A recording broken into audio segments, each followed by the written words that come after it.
ఒకవేళ social media చూస్తుంటే శ్రీనివాస్ గారు, జన సైనికులు కావచ్చు, వీర మహిళలు కావచ్చు, నిర్మాణాత్మకమైన విమర్శ చేయడం కంటే వ్యక్తిగతపరమైనటువంటి విమర్శలు చేయడంలో ఆరితేరిపోయారు. ఆ విధంగా వాళ్ళు అటాక్ చేస్తున్నారు, ఒక దశలో ఉన్మాదుల్లాగా కూడా ప్రవర్తిస్తున్నారు అనేటటువంటి మాట వినిపిస్తుంది. దీన్ని ఎట్లా విశ్లేషిస్తారు? అంటే ఇది ఏ పార్టీకి సంబంధించి? జనసేనకు సంబంధించి. సార్, జనసేన పార్టీలో సంబంధించిన జన సైనికులు కానీ సోషల్ మీడియాలో కానీ ఎవరు పార్టీ అధినేత యొక్క మాటల్ని జవదాటే ప్రసక్తే లేదు సార్. మీకంటూ అటువంటి రిపోర్ట్స్ వస్తే డెఫినెట్గా వాళ్ళు జన సైనికులు అయితే కాదు సార్, ఫేక్ అకౌంట్స్ ఏంటి. ఎందుకంటే మా అధినేత పవన్ కళ్యాణ్ గారే ఒకానొక సందర్భంలో కొంతమంది వైసీపీ నాయకులు లకారంతో తిట్టినా, లేదంటే వాళ్ళ కళ్యాణ్ గారు యొక్క ఇంటి వాళ్ళని తిట్టినా చాలా ఓపికగా మాకు ఇచ్చిన గైడ్లైన్స్ ఏంటంటే విధానపరమైన విమర్శలు మాత్రమే చేయండి, వ్యక్తిగత దూషణలకి ఎవరు వెళ్ళద్దు. మా ఇంట్లో అంజనమ్మ ఉంటే మీ ఇంట్లో భారతమ్మ ఉంటుంది, నాకు ఇద్దరు సమానమే అన్నారే తప్ప ఏ రోజు మేము తిట్టాం కదా మీరు తిట్టండి అని మాత్రం అనే ప్రసక్తి లేదు అన్నారు కూడా అండి. సో నిజమైన జన సైనికులు ఎప్పుడు ఆయన చెప్పిన మాటనే ఆచరిస్తారు తప్ప సోషల్ మీడియాలోనో లేదంటే వివిధ వీటిల్లో అది I don't think so sir. నాకైతే అలాంటి ఏమీ రాలేదు, అలాంటి అయితే రాలేదు సార్. సరే, ఒకవేళ అలాంటివి ఏమన్నా వస్తే డెఫినెట్గా పార్టీ చర్యలు తీసుకుంటా 100% సార్. ఎవరిని ఎంటర్టైన్ చేయదు సార్. డిసిప్లిన్ విషయంలో అసలు లైన్ దాటితే మాత్రం 100% వాళ్ళకి చర్యలు ఉంటాయి సార్. రాష్ట్రాన్ని కుదిపేస్తున్నటువంటి రైల్వే కోడూరు సంఘటన పట్ల మీ రియాక్షన్ ఏంటి? చాలా మంచి క్వశ్చన్ అడిగారు సార్. ప్రతి వ్యక్తికి ఒక వ్యక్తిగత జీవితం ఉంటుంది. ఆ వ్యక్తిగత జీవితాన్ని తీసుకొచ్చి పార్టీకి మూడు పెట్టడం అన్నది అత్యంత దుర్మార్గమైన విషయం. అంటే ఏ రోజు కళ్యాణ్ గారు అంబటి రాంబాబు విషయం కానీ, ఏ రోజు గోరెంట్ల మాధవ విషయంలో కానీ, లేదంటే వివిధ కారణాల చేత అవంతి శ్రీనివాస్ కానీ వీళ్ళ మీద వచ్చిన విమర్శలను ఏ రోజైనా మాట్లాడారా? మీరు ఒక్క క్లిప్ చూపించండి. అంటే మా పార్టీ విధానం చెప్తున్నాను సార్. కానీ జగన్మోహన్ రెడ్డి గారు తన స్థాయిని దిగజార్చుకుని మా అధినేతని పర్సనల్గా అటాక్ చేశారు. రీసెంట్గా రైల్వే కోడూరు మా ఎమ్మెల్యే గారు. ఒక వ్యక్తికి ఒక వ్యక్తిగత లైఫ్ ఉన్నప్పుడు ఆ లైఫ్ని గౌరవించాల్సిన బాధ్యత భారతదేశ పౌరులుగా మనకు ఉంటుంది సార్. నిజమేట అన్నది కేసులు నడుస్తున్నాయి, తెలుస్తుంది. ఈ అమ్మాయిని పెళ్లి కాని అబ్బాయి మా ఎమ్మెల్యే గారు ఆ అమ్మాయిని ప్రేమించాడా, లేదైతే భర్తనితో విడాకులు తీసుకున్న అమ్మాయి మా ఎమ్మెల్యే గారిని హనీ ట్రాప్ చేసిందా అన్నది డెఫినెట్గా విచారణలో తెలుస్తుందండి. చట్టం ఉంది కదా సార్, చట్టం తన పరిస్థితి. ఎంత కమిటెడ్ కాకపోతే అధికారంలో ఉన్న ఎమ్మెల్యే మీద ఎఫ్ఐఆర్ ఫైల్ చేయించారండి మా పార్టీ. అది మా నిబద్ధత సార్. సో డెఫినెట్గా ఈ విషయం అన్నది మాత్రం పూర్తిగా వ్యక్తిగతం సార్. దాన్ని పార్టీకి ఆపాదించడం అనేది చూడండి సార్. గతంలో మా అధినేత ఎప్పుడు ఎలిగేషన్స్ వచ్చిన ఏ వ్యక్తి మీద, నేను చెప్పిన వ్యక్తుల మీద ఎవరి మీద వ్యక్తిగత విమర్శలు చేయలేదు. వాళ్ళు చేసి ఉండొచ్చు, వాళ్ళ స్థాయి దిగదార్చుకుండొచ్చు, కానీ మా అధినేత ఎప్పుడు మమ్మల్ని ఎప్పుడు పైన వచ్చారు.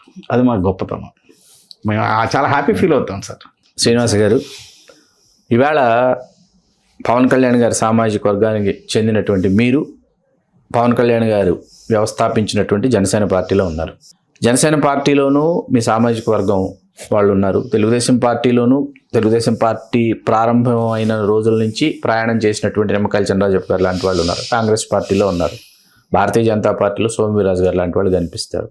వైకాపాలోనూ ఉన్నారు. అయితే జనసేన పార్టీలో ఉండేటటువంటి మీ సామాజిక వర్గానికి చెందినటువంటి వాళ్ళు అసలు ఇతర పార్టీల్లో ఉన్న ఈ సామాజిక వర్గానికి చెందినటువంటి వాళ్ళని అసలు నాయకులుగా కానీ, అసలు వాళ్ళని మనుషులుగా కూడా కానీ, వాళ్ళని ఏ విధంగానూ వాళ్ళని వీళ్ళు అంగీకరించేటటువంటి పరిస్థితి లేదు. కేవలం కళ్యాణ్ గారు మాత్రమే ఈ కమ్యూనిటీకి ఐకాను. ఈయన ఒక్కడే కమ్యూనిటీ, మిగతా వాళ్ళు ఎవరు కాదు. వాళ్ళు చేసినవి త్యాగాలు కాదు, వాళ్ళు చేసినవి పోరాటాలు కాదు, వాళ్ళు చేసినవి ప్రయత్నాలు కాదు. ఈయన ఒక్కడే అవతార పురుషుడు, ఈయన ఒక్కడే దైవాంశ సంభూతుడు అనేటటువంటి ఒక వర్గం పట్ల మీ అభిప్రాయం ఏంటి? ప్రతి పార్టీలోని, నాట్ ఓన్లీ జనసేన, ప్రతి కమ్యూనిటీలోని ప్రతి విధంగానే డిఫరెంట్ అంటే రెడ్డిస్లో కూడా జనసేనలో ఉన్నారండి, టీడీపీలో ఉన్నారు. అలాగే చౌదరీస్ కూడా జనసేనలో ఉన్నారు, ఇందులో ఉన్నారు. దాని అర్థము పార్టీని ఎప్పుడు కులంతో చూడకూడదు సార్. కులం వేరు, పార్టీ వేరు. నిజంగా కమిటెడ్గా ఉంటే నీ కులంలో వచ్చిన వ్యక్తికి అండగా ఉండాలి, అంతవరకే అండి. అంతే తప్ప విమర్శించి చేయడం అన్నది నాకు అంత నచ్చదు సార్. మీరు ఒక క్వశ్చన్ రేస్ చేశారు, కళ్యాణ్ గారు ఈ రోజు కాపు నాయకుడిగా ఎస్టాబ్లిష్ అవ్వలేదు సార్. ఆయన అన్ని వర్గాలకి సంబంధించిన నాయకుడు సార్. ఎవరో ఒకళ్ళిద్దరూ వాళ్ళ అత్యుత్సాహంతో విమర్శలు చేస్తే దాన్ని పట్టుకుని మనం ఎలాటం అన్నది కరెక్ట్ కాదు. మేజర్గా కళ్యాణ్ గారిని ఏ కాపు వ్యక్తి అయినా సరే అన్ని వర్గాల నాయకుడిగానే చూస్తారు. ఒక రవ్వ, ఎందుకంటే సొంత కులం అని చెప్పి అభిమానించవచ్చు తప్ప, నాకు వ్యక్తిగతంగా ఎలా అనిపిస్తుంది అంటే సార్, నా కులం అమ్మ అండి, నా కులం నాకు అమ్మని, నా అమ్మని నేను గౌరవిస్తున్నప్పుడు ఎదుటి కులాన్ని కూడా అతనికి అమ్మే కదా, వాళ్ళ అమ్మని కూడా నేను గౌరవించాలి కదా సార్. నా అభిప్రాయం సార్. నేను అలా చేస్తాను కనుకే కాకినాడలో నాకు ఫిషర్ మ్యాన్ నుంచి అంత బలమైన సపోర్ట్ ఉంది సార్. నా కులానికి అంటే నా తల్లికి నేను గౌరవిస్తున్నప్పుడు పక్క తల్లికి కూడా ఇదే సిద్ధాంతం మా అధినేత ఫాలో అవుతారు సార్. అందుకే అందరికీ మెచ్చే నాయకుడు అయ్యారు సార్ అధినేత గారు. ఈరోజు అన్ని కులాలని అంత దగ్గరగా తీసుకొని అన్ని సామాజిక వర్గాలు దగ్గరగా అవుతున్నారంటే ఇదే reason sir. So we feel very happy sir. మీరు అన్న దాంట్లో ఏదో ఒక 1% 2% ఉండొచ్చు, కానీ జస్ట్ ఇగ్నోర్ దెమ్ సార్. వాళ్ళ వాళ్ళ వాళ్ళ వాళ్ళ ఆ స్థాయిలోనే ఆలోచిస్తారు, అక్కడ ఆగిపోతారు సార్. రాజ్యాధికారం రావాలంటే ఒక కులంతో సాధ్యం కాదు సార్.